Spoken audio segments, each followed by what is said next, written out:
What I want to do is I want to start off this evening a passage out of Ezekiel 10, and it is a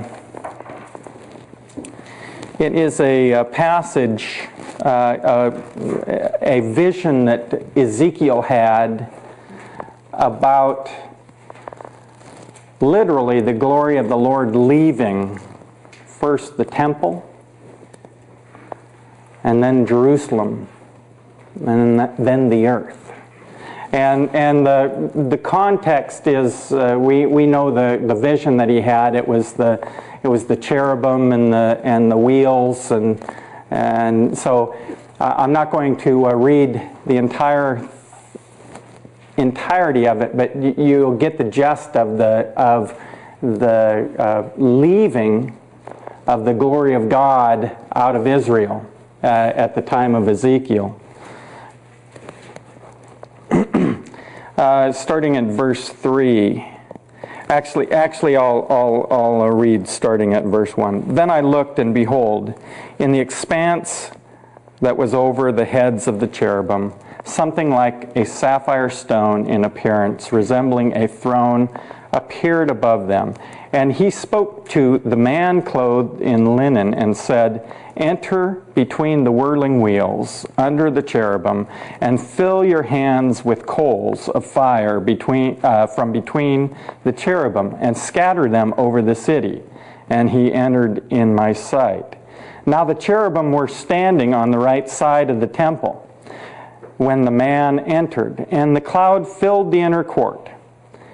Then the glory of the Lord went up from the cherub to the threshold of the temple, and the temple was filled with the cloud, and the court was filled with the brightness of the glory of the Lord. And then skipping over to verse 18. Then the glory of the Lord departed from the threshold of the temple, and stood over the cherubim. When the cherubim departed, they lifted their wings and rose up from the earth in my sight, with the wheels beside them, and they stood still at the entrance of the east gate of the Lord's house. And the glory of the God of Israel hovered over them. Then going on to Ezekiel 11:22, then the cherubim lifted up their wings with the wheels beside them, and the glory of God, of the God of Israel hovered over them. And the glory of the Lord went up from the midst of the city and stood over the mountain which is east of the city. Then you have a vision of the glory of the Lord leaving and departing off of that mountain. And when you read it and when you look at that, you see the glory of the Lord leaving. I believe that Wycliffe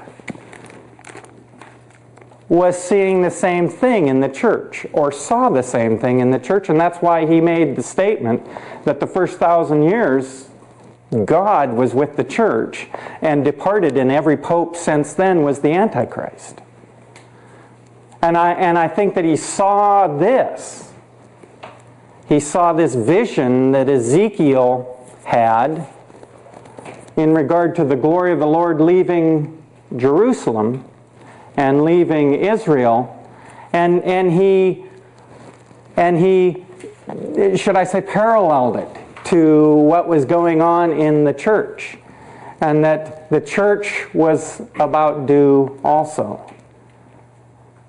The same thing that Ezekiel was preaching to the captives. And in a sense, it's sad. It was a sad time. It was a sad time in the church when Wycliffe comes on the scene. Now, one of the things that we'll find out, and this is why I handed this out. What we're going to find out is that the Reformation if we look at a sustained, organized, enduring Reformation, we see it first in England and with Wycliffe. The Lollards endured. There was no other Reformation prior to this that endured. But Wycliffe's Reformation did endure. It wasn't as strong, though, as the German Reformation with Luther. And it wasn't as theologically motivated. The first Wycliffe first dealt with the social Reformation, dealt with the things of the church that needed change. He dealt with the issues in the church that needed a new understanding, or should I say, a biblical understanding. Then he dealt with the theology behind it. Luther reversed the process. He dealt with the theology first and hoped that the social changes would come about because of the theology. He was not, in a sense, starting a revolution, a social revolution, as was Wycliffe or Huss.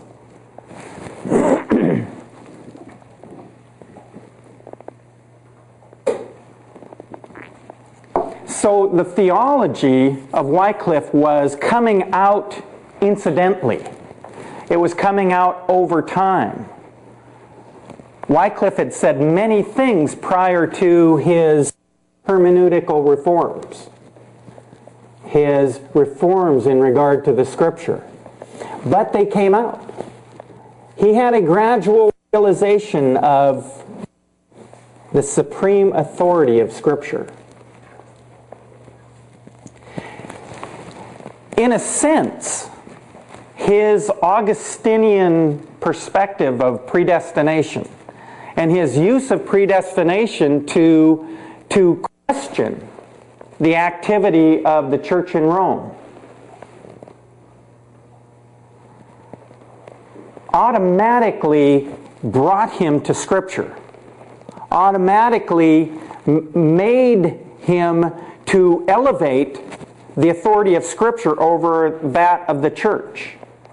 That the authority of the church after unum sanctum, after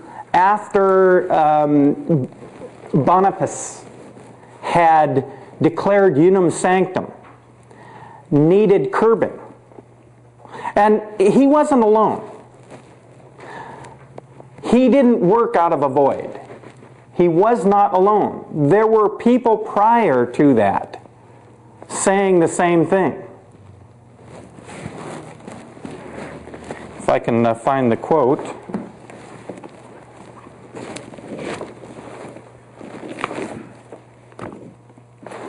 I think it's in...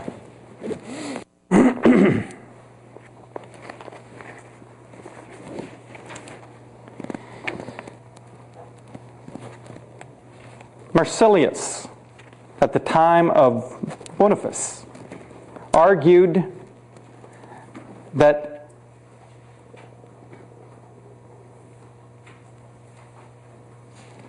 the Catholic Church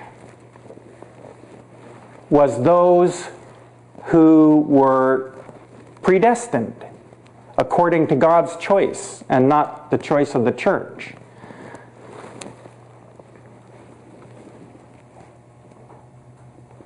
He branded the teaching of Boniface as erroneous and filled with every conceivable falsehood. And this was approximately 1302.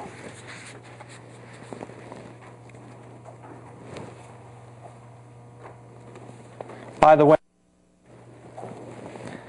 Marsilius was taught in Paris. And that becomes important. Remember, we talked earlier, before we went on vacation, we talked earlier about the triumvirate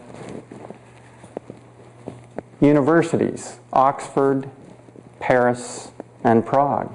So there were early signs in Paris. There were early signs in Oxford. But Wycliffe just stands out. And Wycliffe becomes much more radical. With Wycliffe, we are speaking about a radical Reformation. Now, it just so happens that Edward III supported Wycliffe because it benefited him. At the time, remember we talked about the setting. At the time of Wycliffe's Reformation, that only about a quarter of the properties were owned by nobility, and the church owned over 60% of the properties, or 50% of the properties, and 60% of the wealth. And it was very evident. So there was a lot of social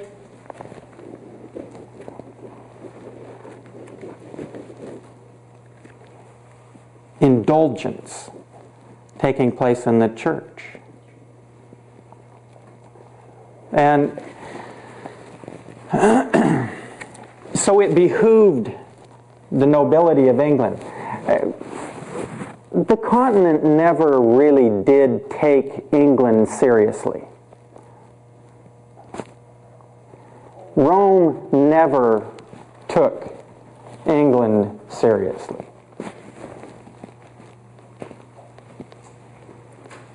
It is always referred to as the island. That the Franks and the Holy Roman Empire were in the forefront and not England. Now, but of course, there were big holdings. England had big holdings in Normandy, in Anjou, and during the 100 Years' War, actually during Edward III's time, some of those holdings were bigger than ever amongst all the Plantagenet kings. But he also lost a lot quick, too.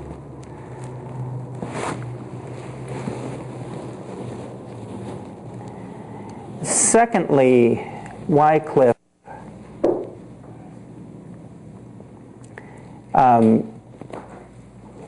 expands his hermeneutic not only to this supremacy of the Scripture, but he also expands the rights of Christians to read that in their vernacular.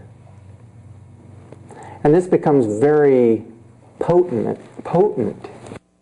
in Reformation circles, and it becomes very dangerous to Rome. So the Holy Scripture has the highest authority, and every Christian has the right to read it.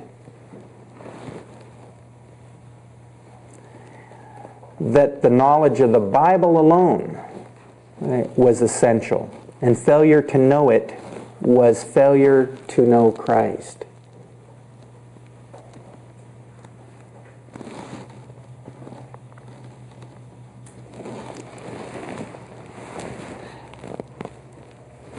Pretty radical to the church in Rome. A church that was based on, and its authority was given by edict of Roman law, by edict of those who were before and that edict becoming more authority than Scripture itself. If you'll notice, none of the councils after 700-800 dealt any more with Scripture. They dealt mainly with tradition and with papal authority. And unum sanctum was the height of that.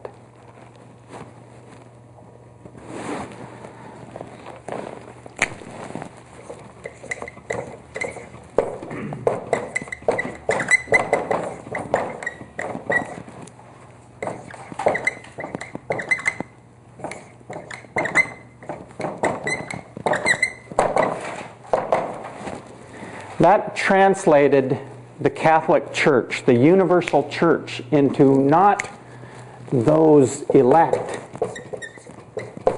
Oops.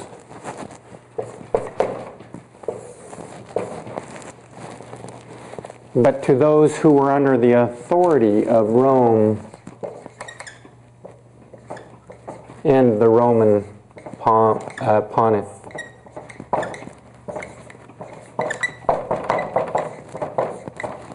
So that then salvation is offered by the Roman pontiff.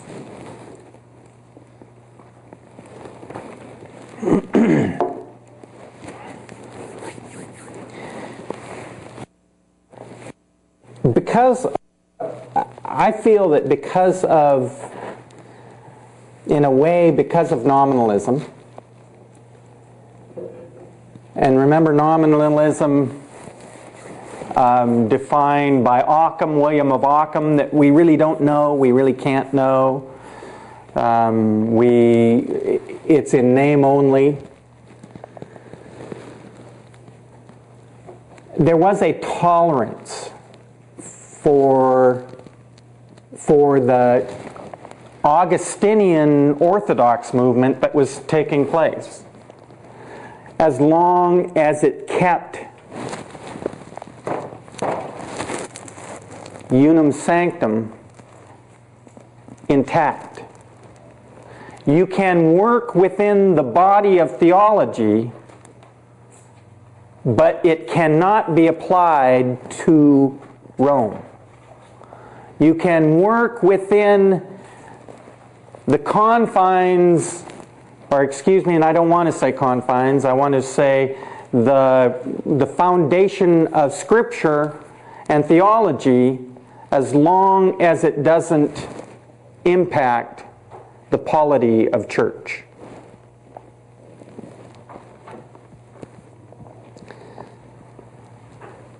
Wycliffe did not have the attention of Rome until he called the pontiff the Antichrist.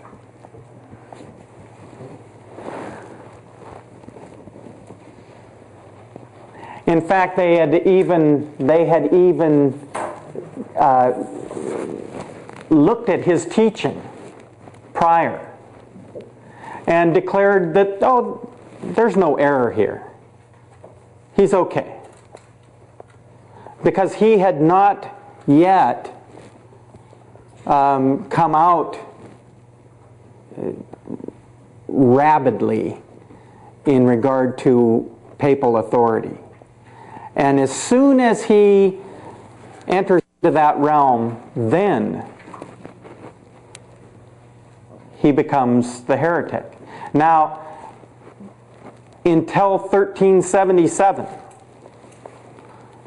he was under the protection of Edward III. But when Edward III dies, so does the support of the monarchy of England.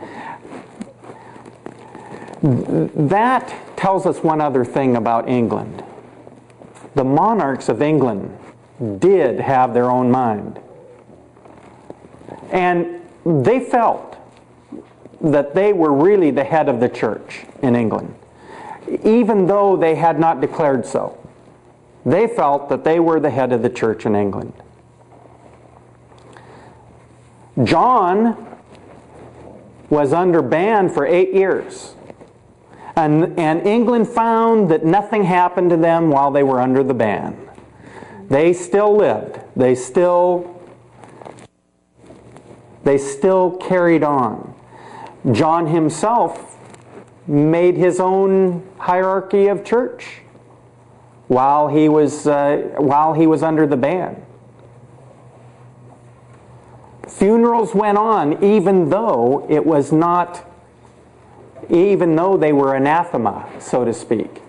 But they found this, that they had bucked the authority of Rome and actually had won. So England had this in mind. Edward III, one of John's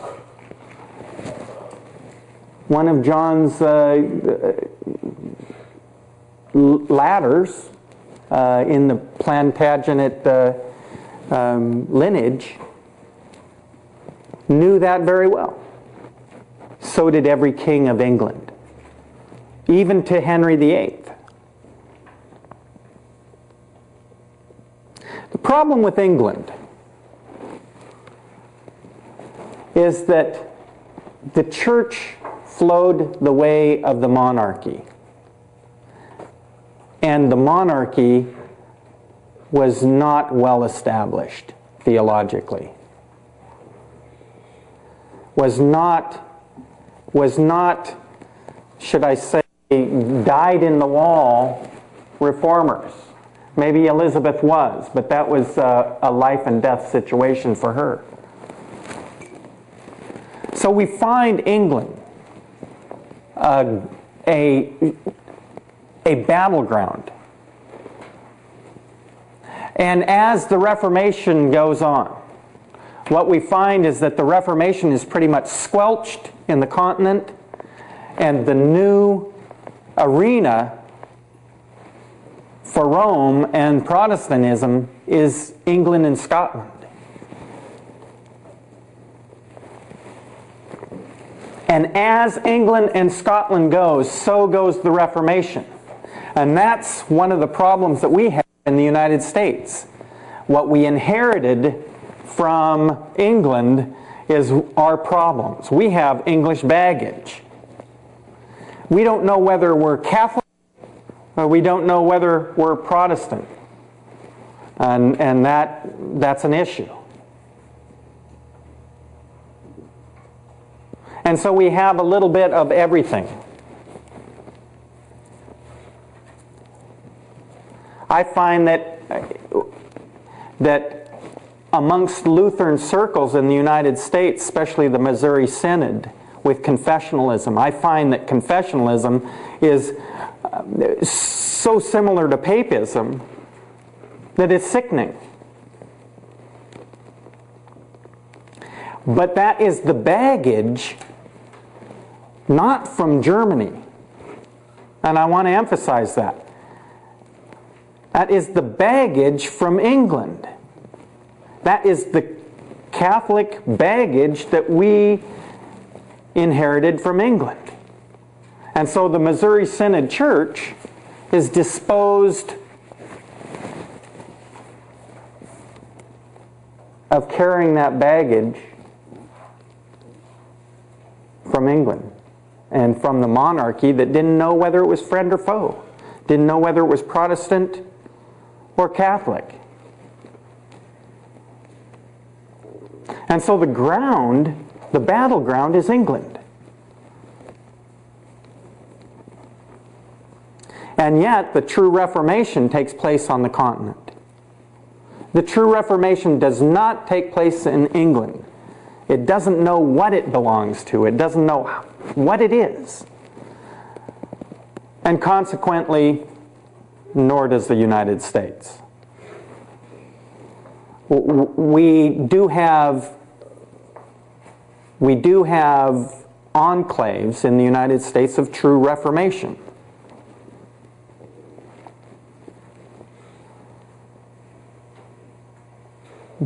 But when the United States ideal clashes with the Reformation, what we find is it's odious to the public. And so you don't have mega churches belonging to the true Reformation in America. It just doesn't happen because it is odious to the philosophy of America. Why? Because we still have English baggage. We have the baggage of the deists. We have the baggage of the pietists. We have the baggage of the Presbyterian, Scottish Presbyterians, which is nothing more than legalism. We have the baggage of Roman Catholicism, and we have the baggage of the Episcopal church polity of the Church of England.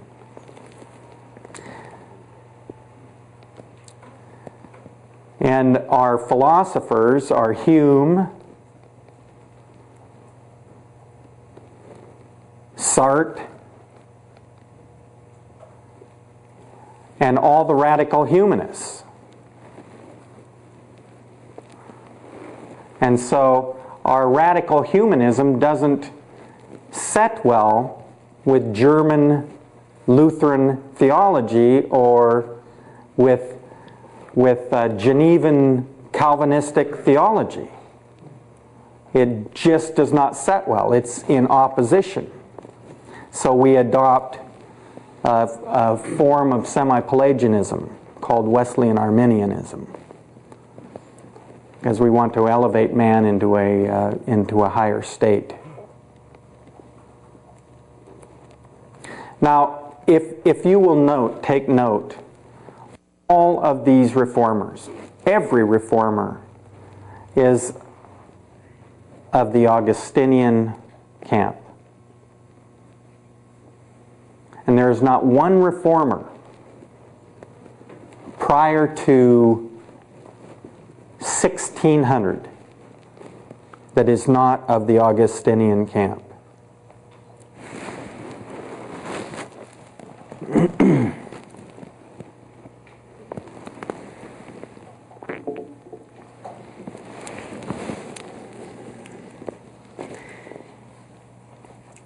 Wycliffe, another hermeneutical reform, and I love this. He says this: if anything in Scripture appeared false or contradictory, it is not the problem it is the problem of the reader's understanding and not the text. And that becomes a foundational cry of Philip Melanchthon in Germany. Martin Luther's second-hand man. That his hermeneutic and his historical, grammatical hermeneutic, the basis of which is that if there's a contradiction or an apparent contradiction in Scripture, it's not the problem with the Scripture, it's the problem with the student or the studier. It's not the problem of Scripture. It's the problem of understanding of the reader. Now those contradictions show up, and I believe that Melanchthon knew this more than any, something that England ignored. Those contradictions showed up because of translation from Greek or Hebrew or Latin to the vernacular. That a translation was a translation and understood as a translation. Luther's translation was terrific. It's probably a lot better than anything we have in English.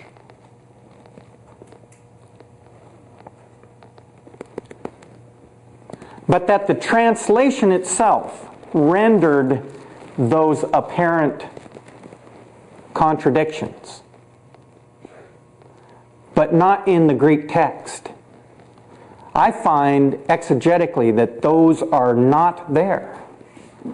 that those are it's very understood. It's very clear in the Greek text, and many times in the English text, it's not that clear. That is one of the reasons why within certain circles, within certain academic circles, that Greek and Hebrew are requirements. And there are certain circles that Greek and Hebrew are major requirements. Now, we're not on that major level here, but you can take as much as you want. You can take as much Greek and Hebrew as you want. And I think the more the merrier.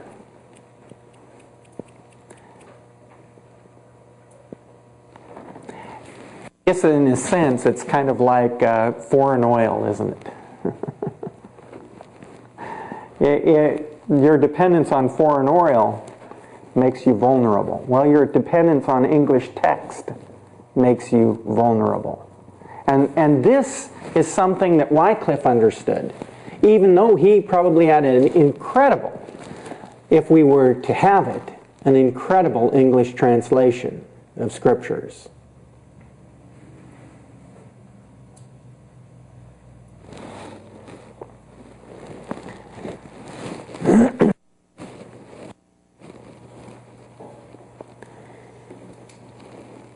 When Wycliffe starts attacking Roman polity and authority,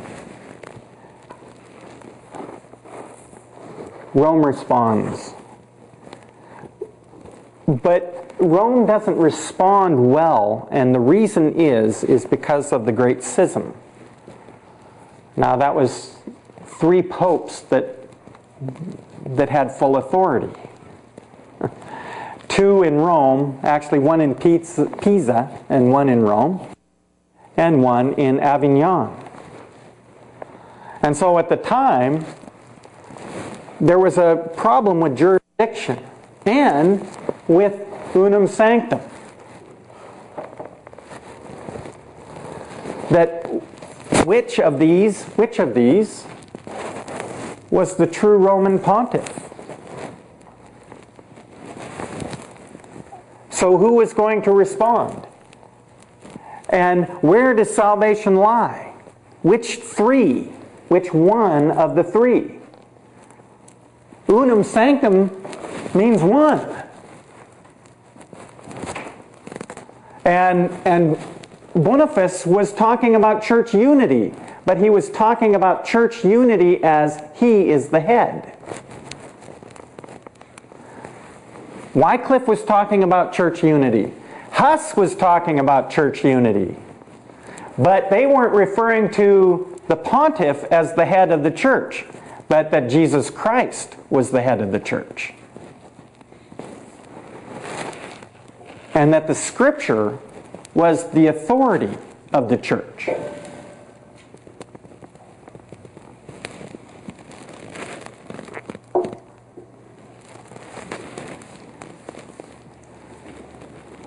The Great Schism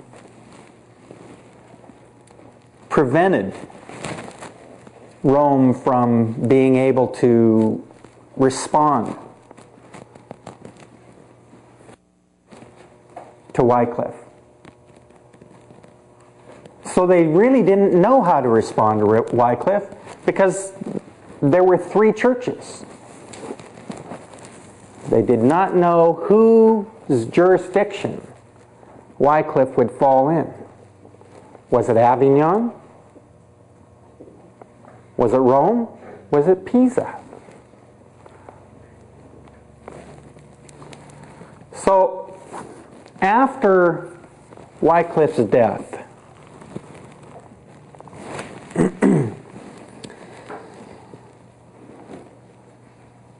the Church of Rome wanted to unify,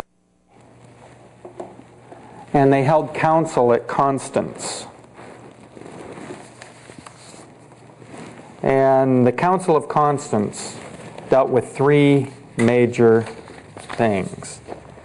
And these were the 3 things.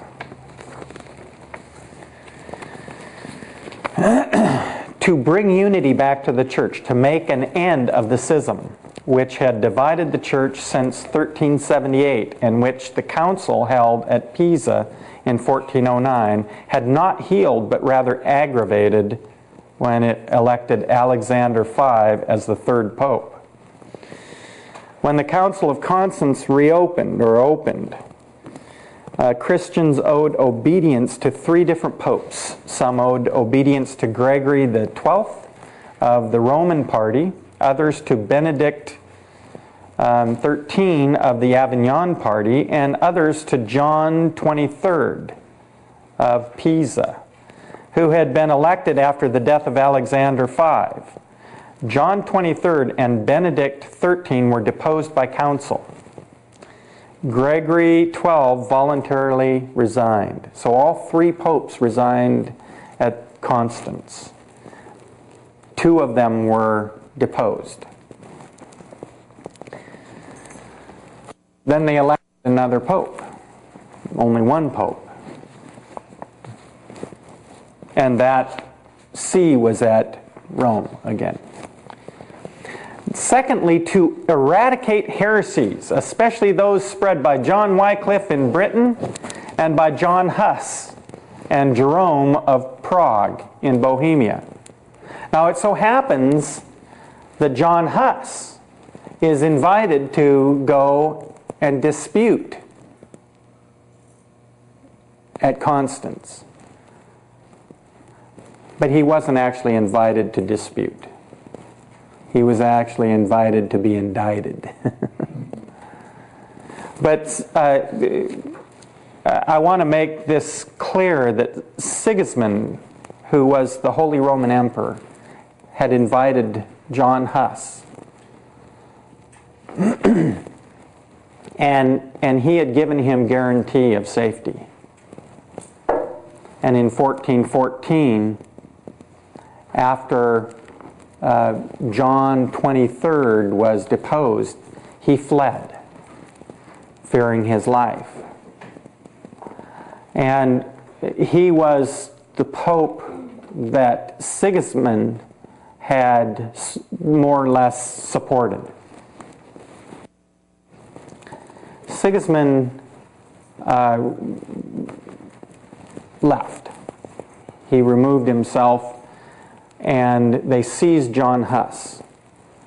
And in 1415, John Huss was burnt at the stake in Constance.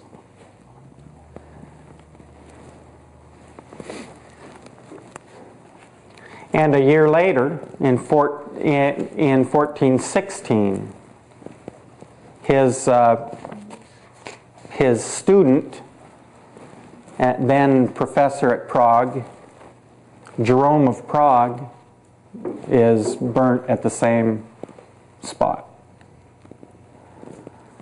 Big blow to the Hussites. Now, who were the Hussites? Who was John Huss? After the death of Wycliffe, there was a partial attempt by Rome and Avignon to squelch or to destroy Huss's writings, or excuse me, Wycliffe's writings. But there was some thrill about Wycliffe's writings in Paris, and it just so happens that there were a lot of exchange students from Prague in Paris at the time, and so many of them got a big dosage of Wycliffian theology, including John Huss.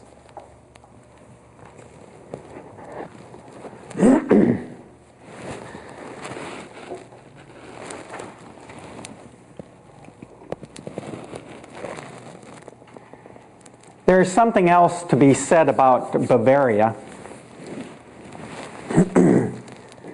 and that is that it wasn't too far removed from the Eastern Empire. In fact, if you look at the dates, you'll find that that Constantinople still existed at the time of Huss. But the Balkans had been overrun by the Turks.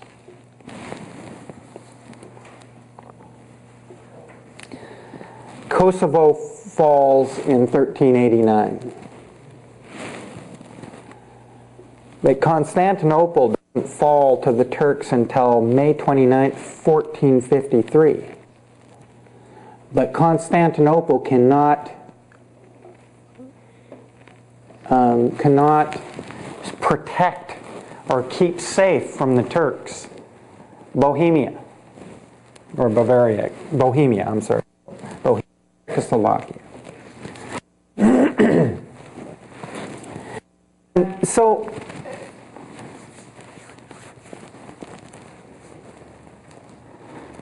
two things transpire. One, the king of Luxembourg also becomes the Holy Roman Emperor. So he's over Germany and Luxembourg. And Bohemia aligns themselves with the Luxembourg king. So they become part of the Holy Roman Empire. Guess what? Now we're under Rome. Thank you very much.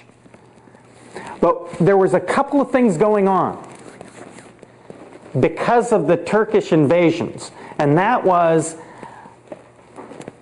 many of the articles and many of the documents and many of the manuscripts that were in Constantinople in archives were moving out, and they were getting them to the West to preserve them. If they were to fall in the hands of the Turks, they would be destroyed forever. And so those moved out. And at the same time, you had some of the great humanists teaching Greek and Latin, not to teach the scriptures, but to teach the classics. So you have a combination happening where these texts are moving into these universities like Prague and like Oxford and Paris, and these texts are moving in these areas in amongst those who have been instructed in Greek. And so they're reading these texts. Now it so happens that in 100 years, one of them is in Wittenberg.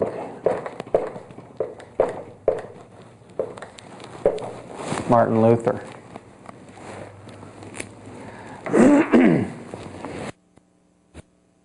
So Charles IV, as Holy Roman Emperor, and also as Luxembourg king, understands the dilemma of Bavaria, or Bohemia, excuse me, Bohemia. And it kind of gives them a little bit of tolerance.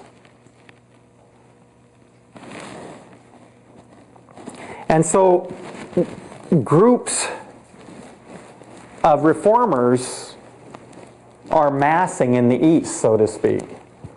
The other part of that is this, is that they were inclined to be closer to the East than Rome anyway. And so there was no love lost, as you well know. You know, we talked about that in ancient church history, that there was no love between the Greeks of Constantinople and the Romans of Rome. The two hated each other. The Latin did not like the Greek, and the Greek did not like the Latin. And so that was going to be a schism for all time.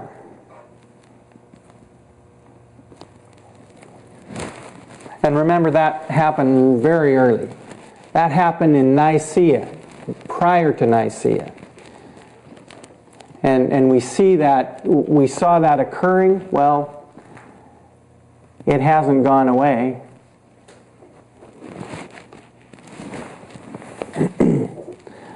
The other part of this is that 400 years or 300 years prior to this time, that a Frankish group of crusaders goes through Constantinople and sacks Constantinople because they didn't like how they were treated. And so they set up a kingdom in Constantinople for about 70 years until finally one of the kings in the lineage of the East raises an army and is able to remove the Franks from Constantinople. In it, there's a renaissance, so to speak, of the Eastern Empire that goes all the way into Italy and starts to knock on the doors of Rome.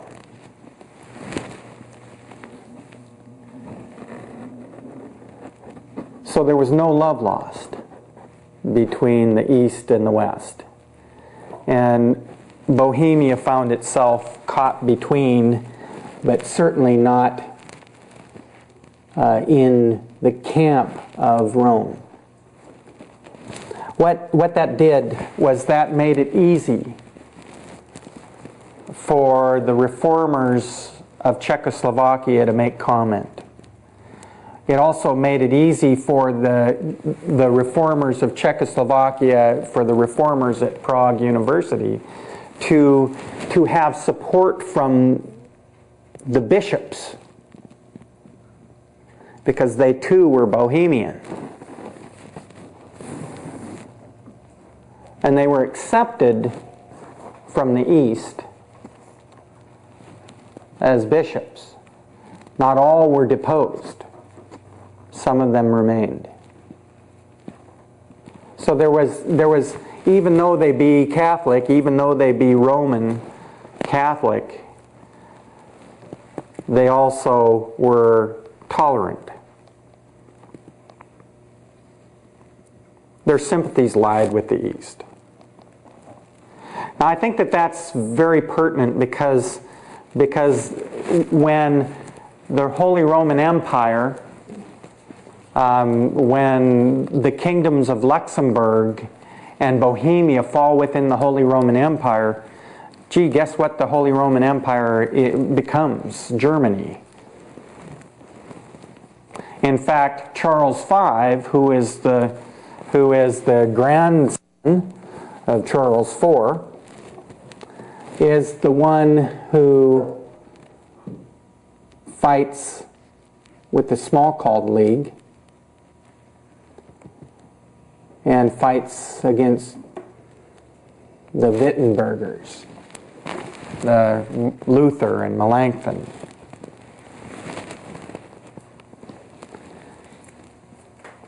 And that's part of Germany. So there's a big impact. A lot of historians are afraid to make the statement that John Huss had a big impact in the German Reformation. But I'll make it, because it's there. It's there. The documents are there. The readings are there. And in so doing, you also have to include Wycliffe, because Wycliffe had a big impact on Huss. It was Huss who was summoned in Prague to dispute Wycliffe's articles. And he supported all of Wycliffe's articles, all of Wycliffe's theology, except he was a lot more moderate in regard to transubstantiation. In other words, he wasn't willing to step over the line. literally, that made Huss a lot more moderate, a reformer, than Wycliffe. So why is it that Huss is burnt at the stake and not Wycliffe? Well, Wycliffe is. But after the council, after the article in the Council of Constance, this is what happens in England. He's excommunicated posthumously, Wycliffe is. And in 9 years later, his bones are exhumed and they're burnt and thrown in the river. Now the thought there, of course, is unum sanctum, isn't it? In other words, salvation is from the church and not by faith and not by God, but from the church. And so that the church can exhume the dead and place them in anathema.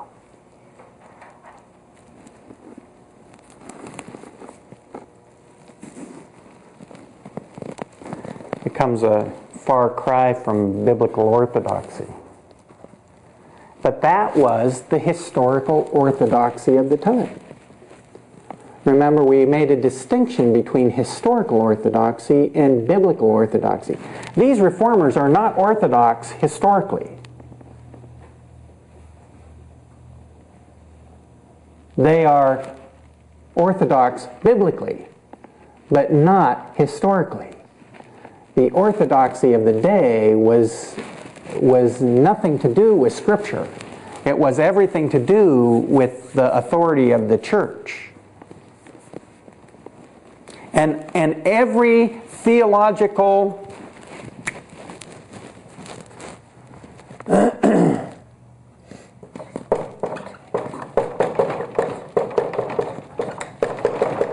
consideration, justification, sanctification,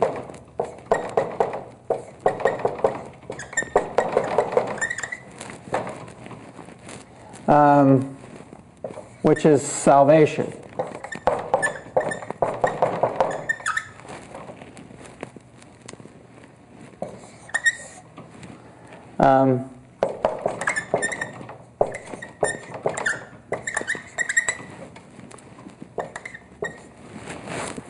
Right?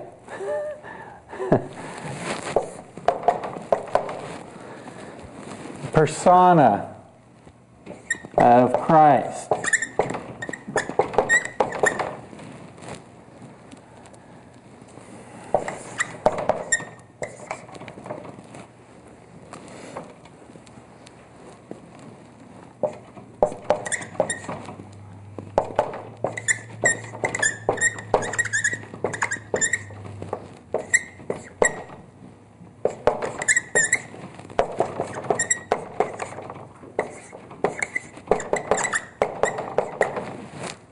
And I'm going to just use a Latin term here.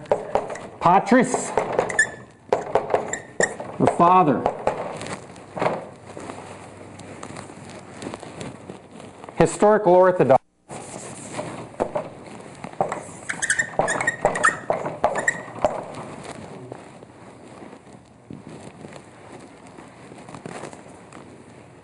So that the church became everything.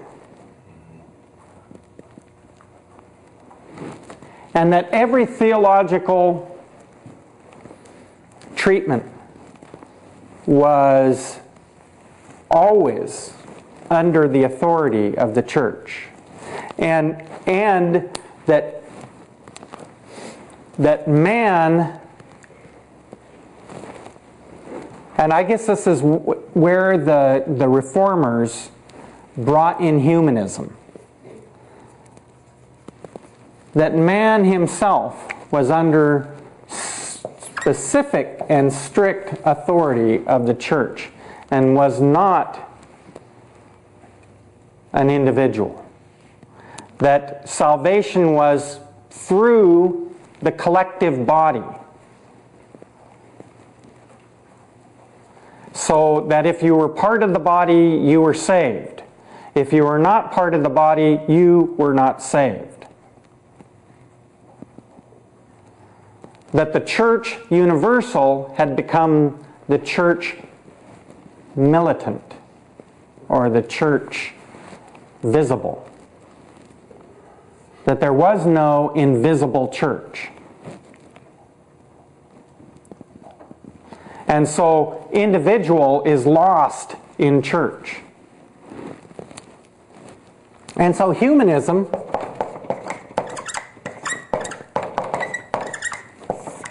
had an impact there.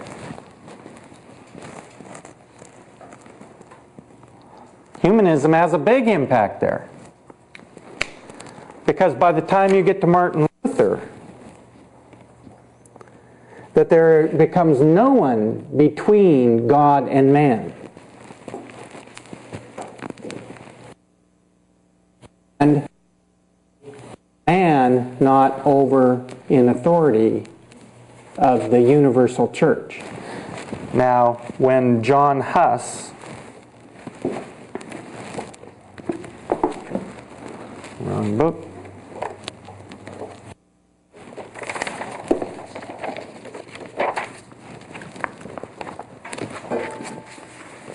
when John Huss comes on the scene, he literally states the same thing that is stated in Unum Sanctum, only his definition of church is very different than Boniface. And that is the distinction between the Reformation and the church in Rome. That the church in Rome's definition of church in the Nicene Creed becomes the church visible under the pontiff. And the church in the Reformation in the Nicene Creed is the church invisible by the election of God. And it's the church elect and not the church under the pontiff.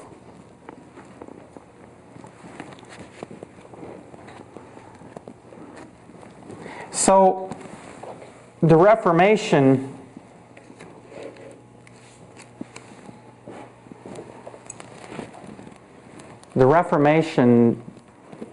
is well in motion and oiled. And these are the, should I say, the catalysts that God uses and that the reformers use, or that actually forms these reformers. And it's the very thing that you scratch your head and say, well, wait a minute, how does humanism enter in? But it does. Erasmus was probably one of the greatest humanists of all time. And we'll talk a little bit about Erasmus after break.